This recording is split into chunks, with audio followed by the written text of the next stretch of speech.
যখন আমি বিয়ে করেছিলাম তখন বুঝতেই পারিনি আমার জীবনের মোড়টাই যে ঘুরে গেছে। আপনি যতই অল্প বয়সে বিয়ে করুন না কেন, বিয়ে করেছেন তো আপনি বড় হয়ে গেছেন। ওই মুহূর্তে কেউই বুঝতে পারে না যে তার জীবনটা কেমন হবে, কিন্তু যত দিন যাবে আপনার কাঁধে যে ভারের ওজনটা রয়েছে না, সেটা বাড়তেই থাকবে।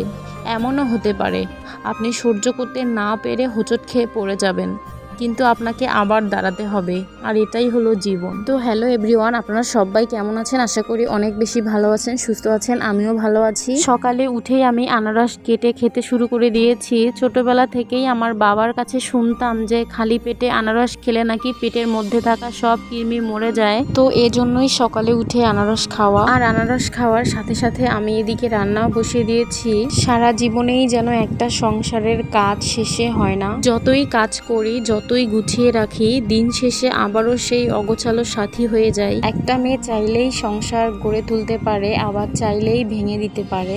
মেয়েরা কখনো ক্লান্ত হয় না। কেন বললাম জানেন? এই যে দেখেন চোখ দিয়ে পানি পড়ছে বলে কি পেঁয়াজ কাটা বন্ধ করি? রান্নাঘরে প্রচণ্ড গরম, তারপরও কি রান্না ছেড়ে চলে যাই? না, কখনো না।